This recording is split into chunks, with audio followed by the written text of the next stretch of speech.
What is going on, everyone? So, I wanted to come on here and do a live video talking about calories. I figured this is something that affects everyone, doesn't matter what goal you have. Calories have a huge implication on whether or not you can actually meet that goal. So before I get started talking about that, to address the elephant in the room, yes, I'm recording this. No, it's not on my phone. Um, I am going to be starting a podcast, and I'm thinking that this might actually be my first podcast episode because, two birds with one stone. Might as well make a live video out of it and, yeah, just kind of see what I can come up with. Um, I don't really have any notes written down, which, if anyone else has done a podcast or a live video before, I don't know if you're like, what are you doing? But I had a acting teacher in high school who told us that improv is life. So you know what? It's improv, baby. Let's go. Uh, Anyways, so calories. Whether you're trying to lose fat or gain lean mass, calories have a huge implication. So there's a lot of different there's a lot of different kind of sub topics that I could go on and on about, but I'm going to focus on just fat loss for now. So with having the goal of burning fat, what needs to happen is you have to be in a caloric deficit. So what that basically means is that you are burning more calories in a day than what you're consuming. So there's a few different ways to go about this. You know, bodybuilders who are leading up to a competition will inevitably have to track their calories and be very meticulous about it, so that they get the competitive advantage above other people doing the same thing, trying to get down to like the 4%, 5% body fat percentage level, which is just like crazy lean. But for majority of people who are trying to lose weight, you're not going to a competition. You're just trying to lose a bit of body fat and look a bit leaner. So to do that, honestly, the best thing to do is to try to focus on what is sustainable for you. So some people, seeing the numbers actually really helps them, but other people, it actually makes it more difficult.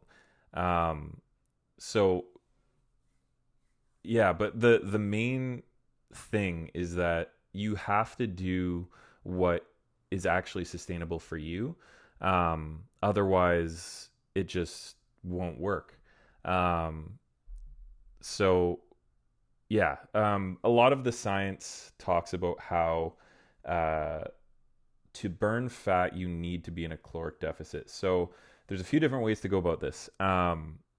You can either do more activity than what you've been doing previously while maintaining the same diet, or you can adjust your calories so that what you're consuming is less than what you're burning.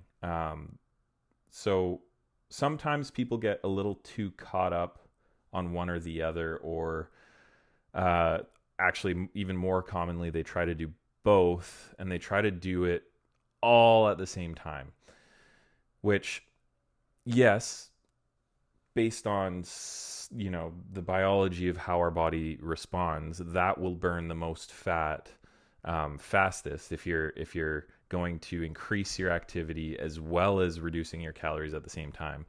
The only thing is, there's actually certain implications on losing too much body fat too fast.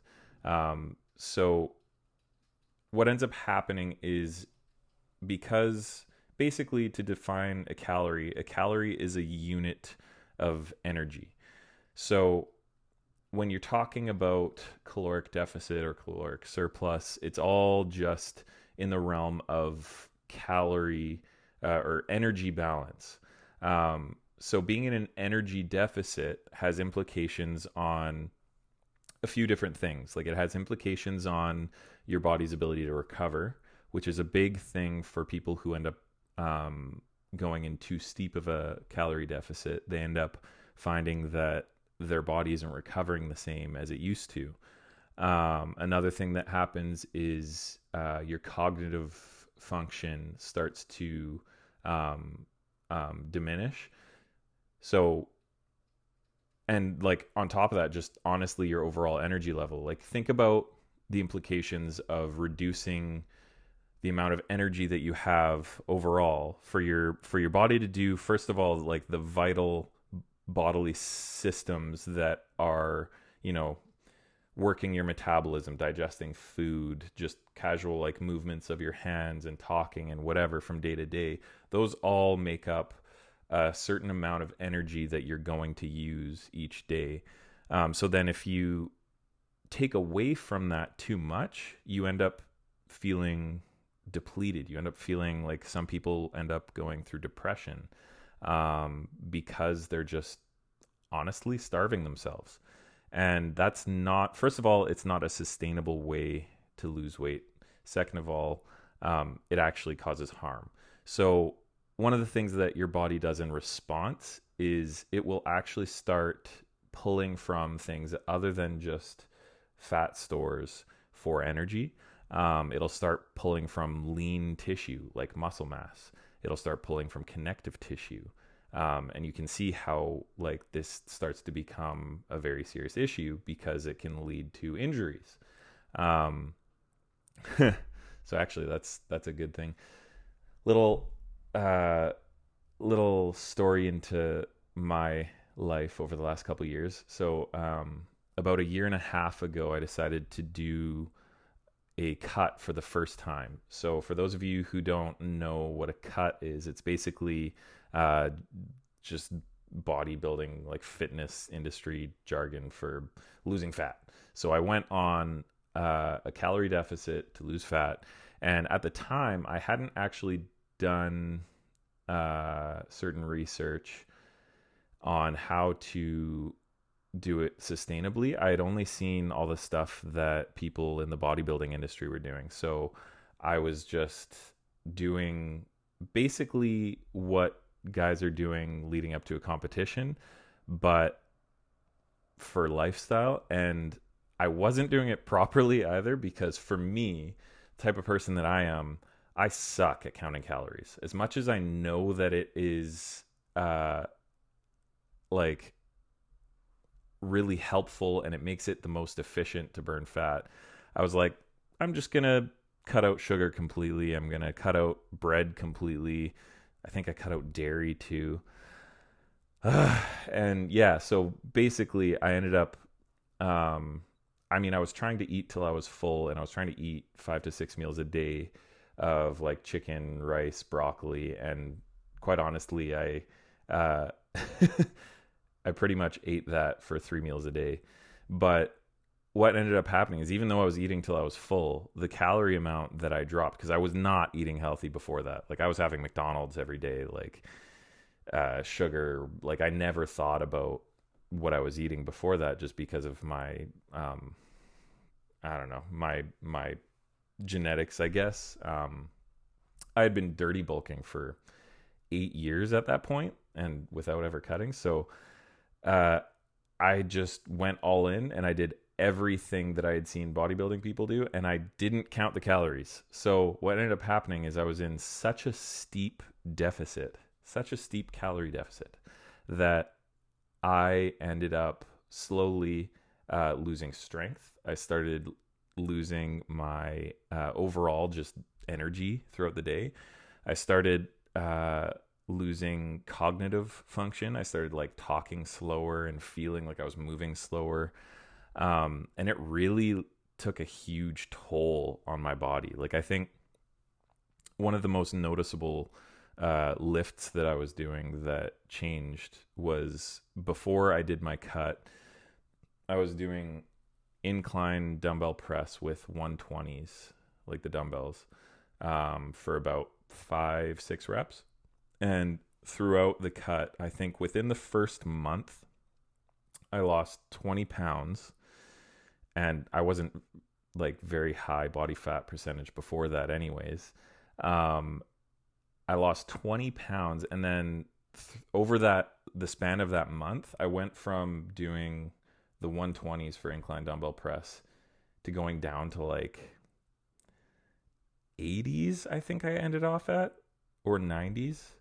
And it just like hurt to do it, and my body wasn't recovering, and I was just sore all the time. So yeah, the interesting thing is, I think after going through something like that, you end up really learning what not to do. And I hope that not everyone has to go through that. I hope that my experience can help someone out there who is thinking about, doing all the things, that it's actually not a good idea, because your body just won't be able to take it. Yeah. So anyways, it's also kind of fun to laugh at myself not knowing back then. But interestingly enough, that actually put me on a path of doing a lot of research on nutrition. So I don't know, like whoever's listening to this, if you know me personally or not, but I've always been a little bit of a nerd with fitness and bodybuilding and stuff like that. And it started when I first started to get really passionate about like fitness. I would literally every single day, I remember going on bodybuilding.com into the forums and spending probably at least an hour every single day, like before going to the gym, just looking at different research articles on fitness and on nutrition and on supplements and stuff like that. And that's part of what got me into the supplement industry. And then getting sponsored and stuff like that, is I had such a depth of knowledge that honestly I had no reason to have. No one paid me to take a course on supplements. I just found it fascinating. So that same level of like tenacious self-learning I've now put into like, well, after my horrible experience with trying to do a cut, I mean, I lost 20 pounds in a month. Some people would say, wow, that's amazing. I say, that's terrible. Terrible for your body, because that's what ended up happening to me, and it was terrible. But that caused me to find a passion for like, okay, how do you do this properly? Like, what is the best way to do this where you're not really having to meticulously count calories, but actually doing it in a way that's sustainable. Yeah, so with a lot of the research that I've done since then, it's become kind of like a base layer of knowledge, but I am wanting to build upon that, which is why I actually signed up for the Precision Nutrition Level 1 certification.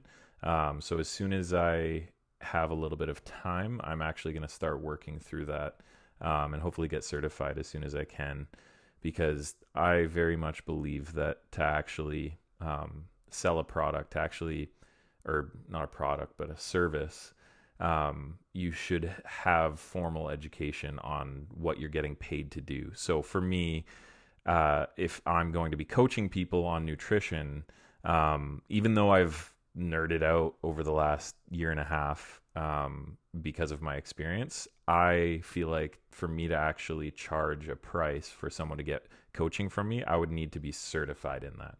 But that's just me. That's my own morals and ethics. But yeah, so with what I found so far, so this is my FYI,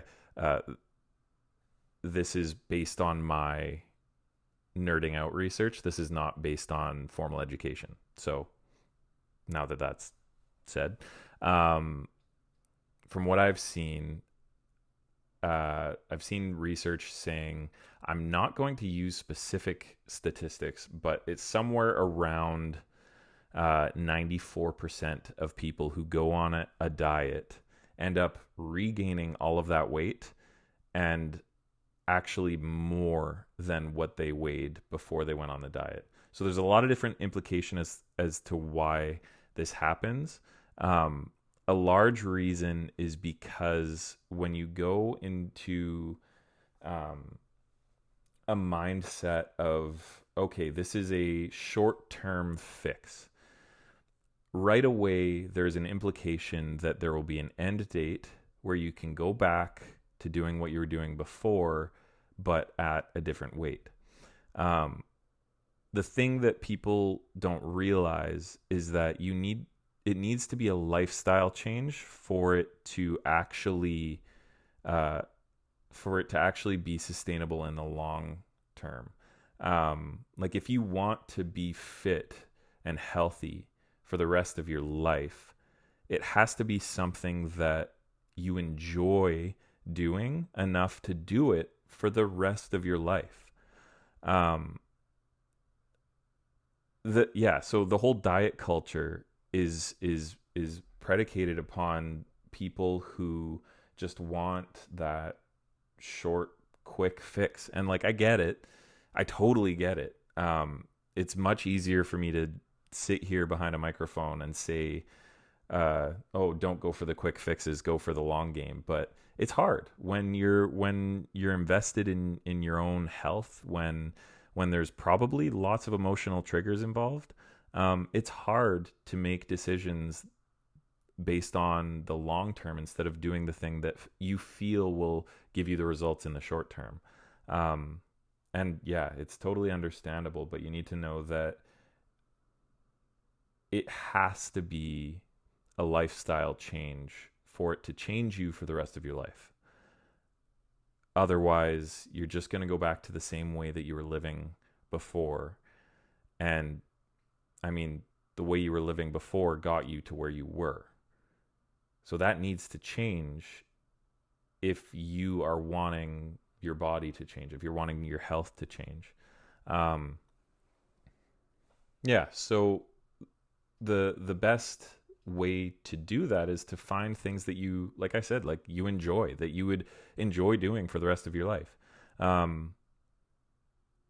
Like for example, I guess with nutrition, find low calorie options that you genuinely enjoy.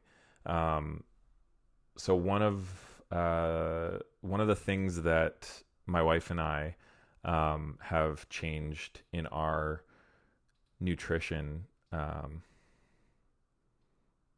that's kind of a weird way to say it, but I don't know. We're not dieting, but one of the things that we've changed in the way that we consume things is, instead of having high calorie drinks that are full of sugar, we like always opt for Coke Zero or Pepsi Zero, just because of the fact that there's no sugar, and honestly, it's enjoyable. Like I remember when we drank Coke all the time, and it was like, we used to make fun of her dad for drinking Coke Zero, and it was like, oh, why do you do that? It's so gross. Why would you even drink that? I'd rather drink water.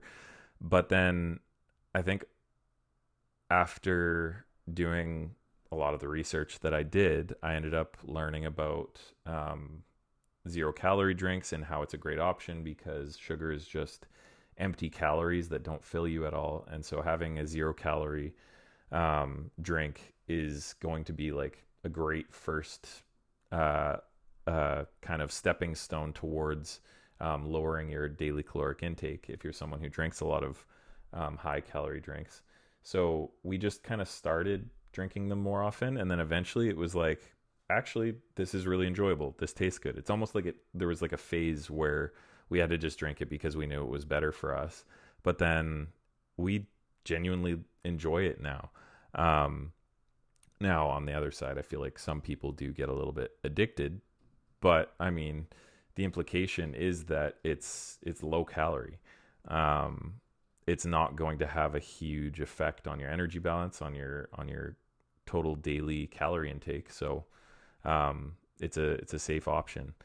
Um, oh, I kicked the camera.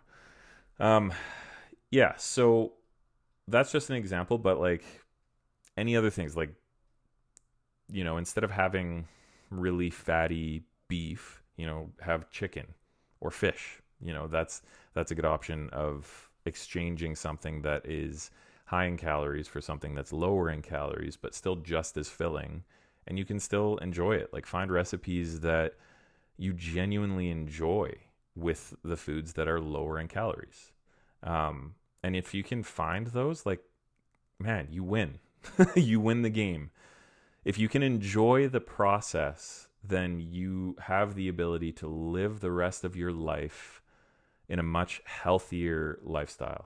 Um, yeah, so whether it's lowering your calorie amount by finding foods you genuinely enjoy that are sustainable for you to eat in the long run, or if it's increasing your daily activity in a way that you enjoy, then that's the long game. That's what will give you the results that you're after for the rest of your life. Now, if you want to just look fit for the summer, but then be miserable and then gain all of that back and more by the winter time, feel free to go do some crash diet and, lose weight as fast as you can. But I don't know. Maybe it's just me. I feel like being able to actually be healthy the rest of your life should probably come first. Yeah, so all that to say, I think that I guess I'll just do a recap. Just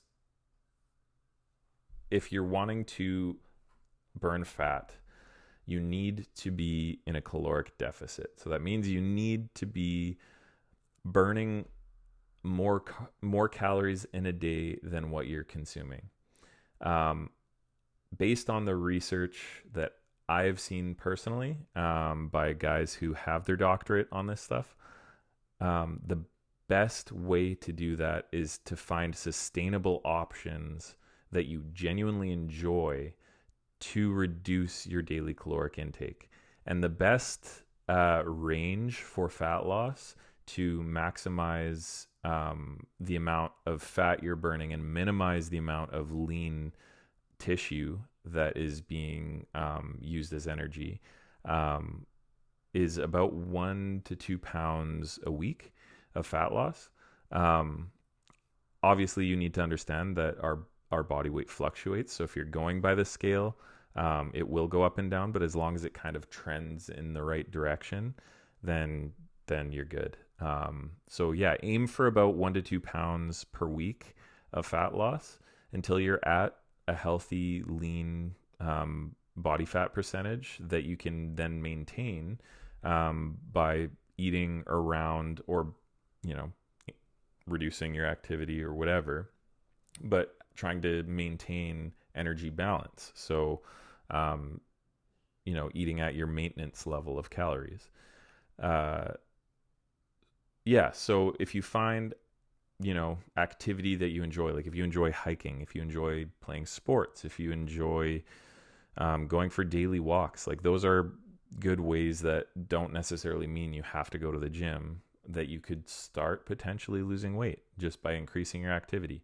After a certain point, lifting weights will come in very handy because it's honestly the best way to burn calories.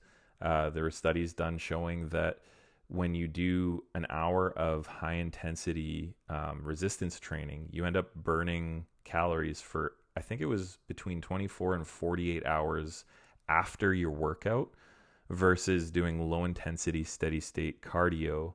You end up only burning calories for the time that you're literally on the treadmill. So would you rather spend an hour doing cardio and only burning calories for that hour, or would you rather do an hour of resistance training and burn calories for 48 hours? I'd rather the second one, personally. And I mean, a lot of people just don't know that. And the science is out there. You can take a look for yourself. I always encourage people to do their own research if they can. Just make sure whatever you're looking at, that they're not trying to sell you something based on the topic they're telling you, and make sure that they're actually educated in what they're talking about. Now, this is why I said I'm not educated on this topic, but this is just my opinion based on research that I've seen on the topic. Yeah, so take that for what you will. But that's the best advice that I've come across from the research for that. So if you are someone who isn't in the fitness industry, if you're someone who doesn't regularly go to the gym, just know, like, taking one step at a time, as cliche as it sounds, is the best way to reach your goal. Like, don't try to jump 10 steps ahead. You're not going to do it, and you're going to feel like you failed, and you're going to get overwhelmed, and you're going to feel like it's too hard. The same thing happens if you compare yourself to someone who's been in the fitness industry for a long time. These are people who have, like, consistently just taken one step at a time, and they've ended up where they're at because they've enjoyed the process and they've just continued going in the same direction. But to make change, it just starts with that first step. So if you're watching this or listening to this on the podcast and you are someone who has had a hard time taking that first step, let this be something that reignites that fire in you. You can achieve your goals. You can reach that body fat percentage that you're wanting. You can increase your energy level. You can play with your kids. You can do these things. It just takes that first step to start the momentum in the direction towards your goals, and motivation will come as soon as you start seeing the value of that first step and that next step. Don't look ahead too far at doing everything perfectly and living the fit life. Just start with one easy thing. Think to yourself, what would this look like if it were easy? And do that. Then you win. It's just a series of doing that over and over and over. And eventually you'll be looking back like, wow, how did that even happen? I just was living my life. But it's because this becomes part of your lifestyle, and it becomes something that you just continue to do. If you truly enjoy what you're doing, you'll continue to do it. It doesn't take lots of motivation to get someone to do something they enjoy doing. And that enjoyment comes from experiencing the value that you get from it. I love working out. That's not a surprise for anyone who's been following me for a while, but that wasn't the case all the time. And I mean, things happen and energy levels are low, or stress is going on, and then it's hard to get to the gym. But every single time I get there, it's like, right, I genuinely like doing this. And that's why I keep doing it, because it's enjoyable. But, on the same tone, if increasing your activity looks like going for hikes more often, that's awesome. Go for hikes more often. You don't have to go to the gym right away. If it means playing soccer once a week instead of, sitting on the couch, that's awesome. That's more activity. That's increasing the amount of calories that you're burning in total per week. If you were to look at weekly activity level, that week burned more calories than the previous one. So right away, you're burning more calories than the week before. Awesome. That's a great first step. If it means going for a walk in the morning or a light jog in the morning, just once a week to start really basic. Like if you're someone who's been sedentary for a long time and you have previous injuries and whatever, you don't have to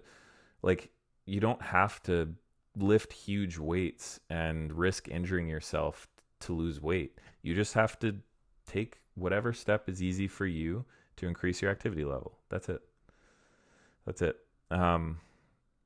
I think we tend to make things more difficult than they need to be, just based on comparing ourselves to other people too much. and expecting too much from ourselves. It's the common fallacy of all or nothing thinking. Either I do it all or I don't do it at all, and it's poisonous. It will stop you from achieving anything that you're wanting to achieve in your life. And you know, I want you to achieve. So start by saying, okay, what would this look like if it were easy? And try to find some options for food that is lower in calories that you actually enjoy to replace higher calorie foods that you eat more often. Um, yeah, and just continue on that path, taking one step at a time. Choosing the most sustainable option for you is going to be the best way to lose weight. And yeah, aim for about 1 to 2 pounds per week. So just so you guys know, I'm putting together a brand new program starting January 11th. So this is specifically for men who want to get back in shape, increase their energy levels, and lose 10 pounds in the next 60 days without giving up carbs. So it's a remote program, so you can do it from anywhere in the world. I'm looking for 5 guys to test it out at a huge discount to help me work out the kinks and get amazing results that I can use as case studies. So if that's you, just message me. You can say, tell me more, or you're interested, and I'll message you back with the details. But yeah, so that's about all for today. So thanks for watching or listening if you're listening on the podcast. And I will see you again soon, except I won't see you soon because that's not how this works. But whatever. Have a good night.